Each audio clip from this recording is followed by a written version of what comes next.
Matt, today's national days. We've got Coffee Day, VFW Day, and Swedish Fish Day. Today, the day we're going to get you to start drinking coffee, Kate? No. No? No. For the unfamiliar, Kate is too chicken to drink coffee. Yeah, probably. If you don't like the way it smells, why would you like the way it tastes? Oh, no, I'm sure there's things in your life that you smelled once, and you're like, and then eventually you taste it, and you're like, oh, you know what? Turns out that was nice. That's why I smell things, Matt. If I don't like the way things smell, I don't taste them. Well, you can make coffee smell quite a bit different depending on what you throw in there. Well, if the point of coffee is for caffeine, but then you start throwing all those sugars and creams and caramels and stuff, then I don't think it's really doing what I want it to do, which would be to caffeinate. But if I don't like the way that coffee tastes, yeah. Well, I mean, if your objection is putting a bunch of chemicals into the thing, don't you still drink some kind of vitamin powder drink thing? I do. And I like the way it smells, and I like the way it tastes. I'm just saying, doesn't that negate the whole, you got to put a bunch of crap in there so it doesn't count anymore? I mean, that's 100% a science lab. No, because it's only 60 calories. Oh. Yeah, where if you get like a caramel frappuccino chocolate mocha extra whip, no foam, that's not 60 calories. That's quite the order there. I have no idea what I just said. I just said some coffee buzzwords. Sound like a thing to me. But because I know you love coffee, I thought we could play some coffee fun facts for National Coffee Day. Coffee's okay. I love, okay, yeah. For the sake of the game, yeah, I love coffee.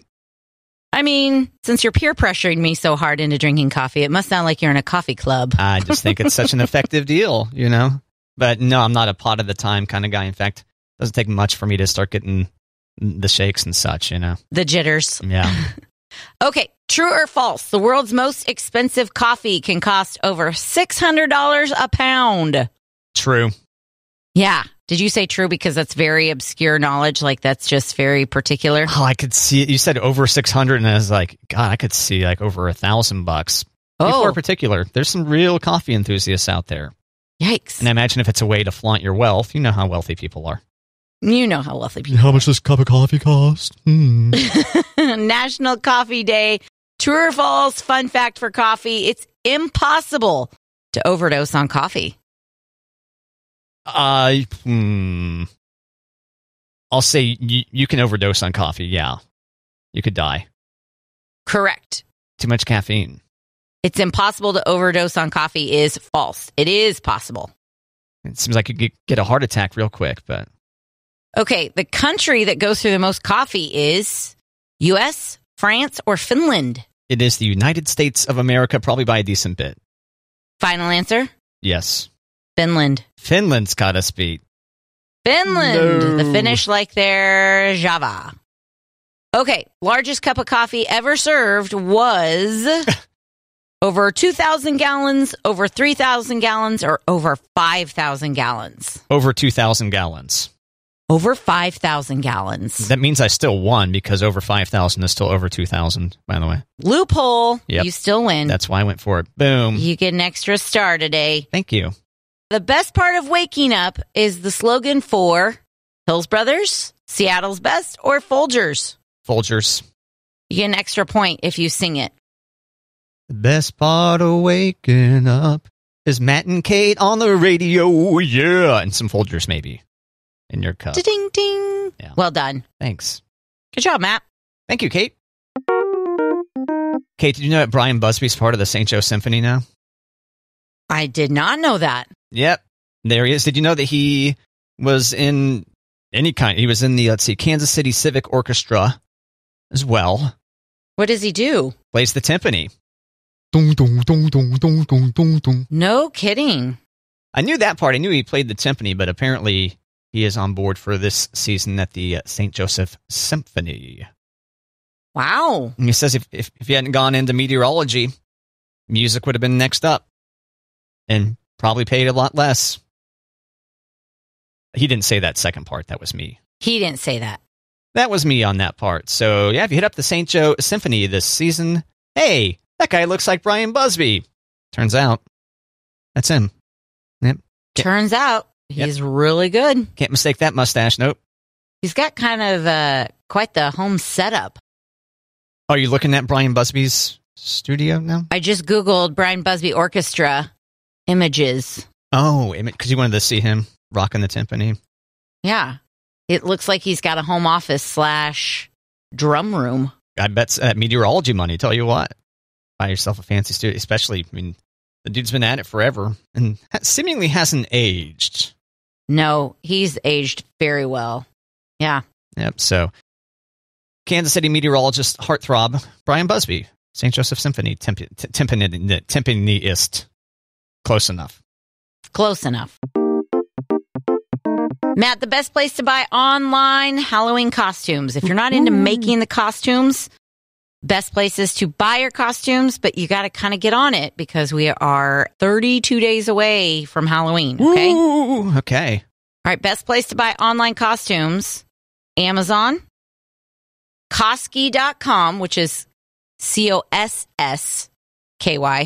COSSKY. Okay. Costumes.com or spirithalloween.com.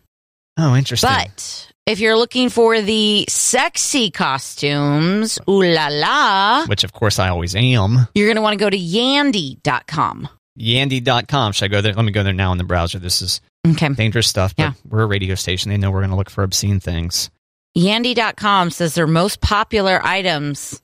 These are sexy. Their most popular costumes this season, sexy Top Gun characters.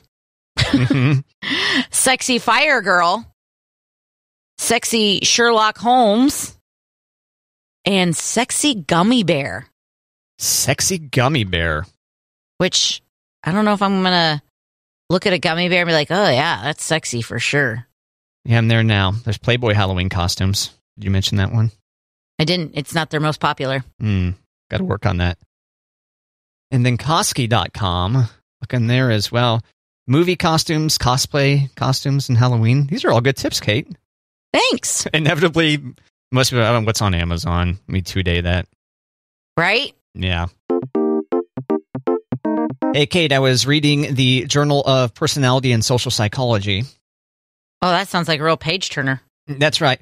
Okay, I only read a few of the sentences about this. Having too little or too much time is linked to lower subjective well-being. So if you've ever felt like, you're too busy, whether it's you, Kate, or the dear listener here in this situation, you're like, I can't ever do anything. I'm too busy. There's too much stuff going on.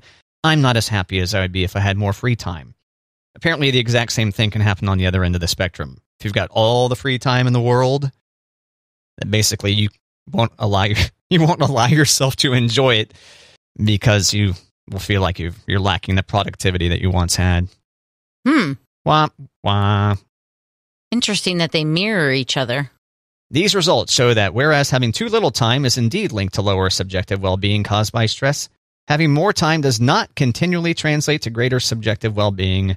Having an abundance of discretionary time is sometimes even linked to lower subjective well-being because of a lacking sense of productivity. This is bad news for me wanting to retire at 50, Kate. Well, it's bad news for me. Like, I wonder if people who don't have as much things to do are just kicking back and loving life. Apparently they're not. I think the key is to find the nice midway point. Right, somewhere between the two, right there. Happy medium. Find that sweet spot. And I almost feel like I've kind of got that. I don't have too many things taking up a lot of my excess time. I'm not balls to the wall, morning, noon, and night. But I think I could still dabble in some more free time. I'd go ahead and take another hour or two, 3 or 4 maybe a day. Yeah. Matt, have you tried my recipe for pizza salad yet? Now, let me see if I can recall right. Your recipe for pizza salad is a pizza, and then you remove the toppings from the pizza. You put those into some salad. You have some dressing on the side. Is it ranch? Yes. And then you use your fork, get some ranch, and get yourself some topping and some lettuce. Is that right? Do I have the recipe correct? Yes. Boom. Yes. No, I have not. I have not tried that, no. Well, I think you should try it because it's not just me. Drew Barrymore just posted a TikTok about her doing pizza salad as well. When you want the pizza, don't want the carbs, throw it on your salad, and you've got pizza salad. I don't know that she is so much saying she heard it on Matt and Kate as much as she's saying, like, this is my invention, but I just feel very validated that Drew Barrymore does pizza salad as well. You can check out the TikTok on her Facebook page. But clearly she did learn it from Matt and Kate, I would think. Because clearly, if you think, well, Drew Barrymore doesn't live in St. Joseph or Kansas City or many of the other fine locations where KJ1055 gets to, Topeka. But she can listen anywhere around the world except for like North Korea at KJ1055.com, the KJ app, and the Matt and Kate podcast, free in your podcast player of choice, right, Kate? For free. So she's doing one of those clearly. Clearly. So is her recipe the same way, like you start with a pizza and then you remove the toppings? Yep. I Yep. wonder if anyone's tried just like cooking the toppings, with no crust under it, peel it off the pan and do that. That way you're not throwing out a whole pizza crust. She does a way fancier salad than I do, but yeah, still. She got like mixed greens in there or something? No, she had onions and tomatoes, and she had other vegetables in there where I just throw it on top of the cabbage and chow down. Cabbage? Yeah. Oh, not iceberg head lettuce, but cabbage. No. Yeah, I do the tricolored cabbage mix. It's crunchier. It stays longer. It's good. So there you go. Go forth and make yourself a pizza salad, and you too can be like Kate and Drew Barrymore. Andrew Barrymore. TikTok is on our Facebook page at Matt and Kate. There you go. Bad news about flying cars, Kate. Bad news. Yep. First off, they don't exist yet. Yet. Okay. I mean, I felt like we were promised that like the year 2020 we'd be Jetsons like up in here, and we barely even have a robot that can vacuum our floors, let alone but that we do. All the other stuff that Rosie does. Oh, but the latest bad news about the flying car is Larry Page. He was one of the Google guys, one of the two Google founders. Okay. He had a startup, and they were working on flying cars, and turns out he's like, no matter how hard we looked, we could not find a path to a viable business. And so, bad news for the, I'm getting a little bit emotional, but bad news for the future of the flying car, Kate. I'm just saying we haven't had the right mind on it yet. Yeah? Okay. That's what I'm going to go with. All right. I'm going to go with never say never. There's still some other places out there that are working, like Boeing, I guess. That's one of the projects. Boeing, the airplane company. Mm-hmm. So maybe they'll get there someday. And it'll be like, what was the Bruce Willis movie, Fifth Element? Mm-hmm. Wasn't there flying cars in that one? I just know that he was in that movie. I didn't see it. Oh, okay. Yeah, they're flying cars. I see the image in front of me now. And because if you have flying cars, you can have lanes of traffic, stacked on top of each other instead of just there on the ground. Well, if you have flying cars, can't you just go as the crow flies? Probably. Yeah. Probably still need to be some kind of flight control in there, but you're far less likely to collide in the sky than you are on the road. That's my tip. Maybe we'll go Rocketeer, and we'll get a jetpack. There you go. Although I don't know how the airbag situation would work there. But maybe it's not an airbag as much as it's a parachute. Parachute, yeah. You're not going to collide into anything, but you might hit the ground, so... You might smack into something. There might be a chance you smack into something, but I'd say it'd be pretty low. Either way, we should be flying in things other than airplanes and helicopters by now. Or those wingsuits. There's those dudes that do those wingsuit jumps through like canyons and stuff, and frankly seem like they want to go ahead and perish. I don't think I know those. I've lost like 10 friends to this activity, but you haven't seen those guys? They like jump off a really high peak and then they spread their arms out and they've got like little, like, it's like a wingsuit attached? Wingsuit. Are you serious? You've never seen this somehow? Maybe I'm just not understanding what you're saying, so I'm going to Google it and images it. So they're not wearing a parachute. They just have a suit that's got like webbing under between its like elbow and I don't think I've ever seen these guys. Rib cage. And yeah, they like skim the surface of the earth, and the whole time it's like, your guts are about to get pulled out of you by those rocks. I'm done watching this. Those are the guys that when they die, they say, well, at least they died doing something they love. Yeah. At least they died in nature, and that way the birds can take care of his remains. Yeah, I've never seen these guys. Oh, Sounds check it out. crazy dangerous. Maybe you'll be interested. Maybe watch a video and it'll compel you to try. Probably not. Not even for the show? No. Okay. Nope. Matt, have you bought any Halloween candy yet? Woo! No. I have not. Not yet. I assume you have. Have you bought your candy corn mixture thing yet? I wanted so badly to wait at least until tomorrow to buy candy corn, but I caved. I bought a big thing of candy corn. I bought a big thing of peanuts and a big thing of M&Ms, and the mix has been mixed. What's this mix called officially? Does it have a name? Halloween fall candy mix? That's very catchy. I mean, I don't think it has a name. Candy corn, dry roasted peanuts, and plain M&Ms. So you have it in a glass jar sitting there in your kitchen, just staring at you. Come on, Kate.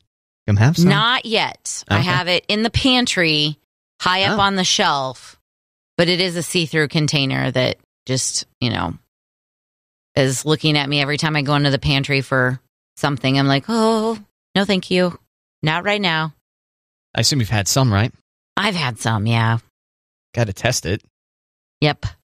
So initially you wanted to hold out until you were a month out from Halloween? Was that what you were trying to... I wanted to wait at least until October. Oh, okay. Yes, but I have to say the reason I caved is because I made someone a little container of mix because they were having a bad day. So I thought, I'll make them some mix. And they're like, oh, now I've got all this stuff here at home. I better make the mix here. So when you got to sample it thoroughly before giving it to somebody. I know. I got to make sure. The candy corn is so soft. It's so good. Yeah. Once again, what's this concoction? And is it equal parts of all these things? Yeah. And the best bite is when you get one of each pieces. Candy corn, dry roasted peanuts, and plain M&Ms. And you can feel free to add anything else in there. But that's what we go with at our house.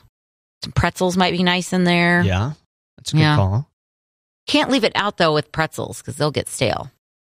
Would the other items in the things stale them up? Or you're just saying if you left the top off? If you put it on a bowl on your counter. Oh, okay. Yeah. I guess you're right. You could leave all the other ones not being covered. All right. Your candy corn might get a little bit harder, but still good. Thanks, Kate. Mm-hmm. Kate, we talked a while back that Shakira's hips might not lie, but her taxes might. Right. Remember that? You see the latest on this? I have not seen I just saw that she said that she's paid for everything she's claimed. Right. So now the judge has said, all right, going to go on trial in Spain. And if convicted, she would spend more than 8 years in prison or get a sentence of 8 years in prison. Maybe she gets out early for good behavior. And a $24 million fine. This is all for failing to pay what they say is $14 million between 2012 and 2014. 8 years in jail, Kate. I don't think it's going to happen. Why not? Shakira. I know. I don't think she's guilty. How about that? Oh, really? Yeah. You feel like Shakira's an upstanding individual?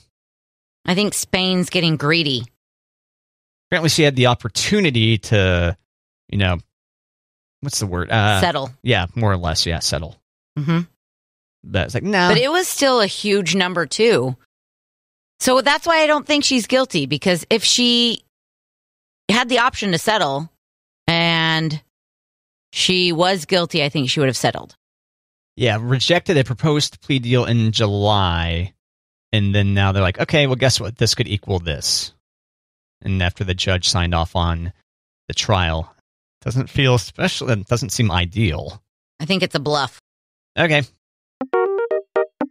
What is the cutest season? The cutest season. Let's see. The seasons are fall/autumn, spring, winter, summer. I give up. I can't think of anything. Well, you said it. I said one of the seasons. You said the answer. What was it? Autumn. Oh. The cutest season. Autumn. Thanks, Kate. Mm-hmm. So I looked up the word heartthrob. So I mentioned heartthrob earlier in the show, and I mentioned heartthrob yesterday. Who were we talking about? Were we talking Alan Rickman. That's right. We were talking about Alan Rickman. But you were talking about goth heartthrob. Right. Garth. Right. I see Garth. I did it again. Goth heartthrob. Alan Rickman. If you're into Snape, if you're like, damn, that dude's hot, that maybe he's a goth heartthrob. And so that ended up being the title on our podcast. That's why I looked this up. I was like, wait, that looks weird. Heart and throb next to each other. And I was like, is that one word or two? So I looked it up. It turns out it is one word. But the definition threw me off on this. A man, typically a celebrity. So far we're on the right track here, right? Okay. A man, typically a celebrity, whose good looks excite immature romantic feelings in women. It's very gender biased. Yeah, immature romantic feelings? Is that from the Webster Dictionary? I don't know. It's the one that's built into the computer. Okay. Let me see. Heartthrob. Looking it up again. The one online here says a male. The Bing definition has it listed as a male celebrity who is known for his good looks. CollinsDictionary.com, of which I've never heard of. If you describe someone, especially a man, as a heartthrob, which is hyphenated, not one word, you mean that they are physically attractive so that a lot of people fall in love with them. I like that one better than the immature feeling. But if it's got a hyphen in there? Yeah. Okay. In British English, an object of infatuation, or secondary to a heartbeat. But British is no good. British is no good. In British English is still with CollinsDictionary.com. Never heard of it. I know. I have never heard of either of them. Yeah, and on the Mac, it doesn't show me at first glance here what dictionary it's using. Let me see. Now, vocabulary.com says heartthrob is someone, usually a hunky guy, who is so attractive that he makes our hearts throb in our chests. A heartthrob is often someone famous, like a movie star. Yeah. Object of infatuation. I agree with most of these things, other than the hyphen and the one. But I'm with you when you're like, is that spelled right? Because seeing it together, it does not look correct. Where if you see it hyphenated, you're like, no, I can maybe get on board with that. Well, it's just that typically if there's a hyphen involved with the word, it means both those words mean something by themselves. So we know heart is a word. And then throb is a verb. R-O-B. This shows it as verb, beat or sound with a strong regular rhythm, pulsate steadily, and then as a noun, a strong regular beat or sound, a steady pulsation, a heartthrob. Okay. But either way, I think we're in agreement that this one's not a very nice one. A man, typically a celebrity whose good looks excite immature romantic feelings in women. Yeah, that's dumb. But like you, do you ever have other words that you write down or type, Matt, that you know are spelled correctly and you're like, that's not right, and you have to double check it, even though you know it's right? Not off the top of my head, but I know what you mean. Yeah.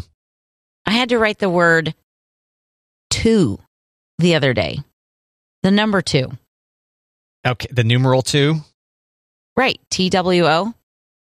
Oh, so that's not the numeral 2, that's spelling out 2. The number 2. TWO. Right. It just looked weird. I was like, no way, this is 2. This is 2. This is TWO. This is TWO. That's correct. And then 12 gave me a hard time too. So I was like, what the hell? How many glasses deep? No, none. Okay. None. But I guess I don't write out numbers anymore. Yeah, why were you doing that? For a raffle at the golf tournament for our school. Oh, okay. Yeah. They wanted the numbers written out. So I was writing the numbers, and I guess I don't do it very often, but 2 and 12, I was like, this does not look right. But they were right. Just gave me a little bit of a stroke. I'm glad you recovered in time for the show. Yeah.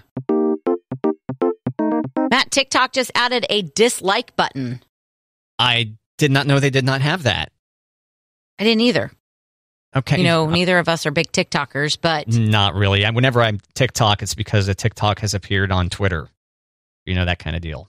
Dislikes will not be publicly shown, nor will users be able to see how many dislikes their videos have, which was the point of a dislike button. But people who use a dislike can resend it at any time, so you can change your mind.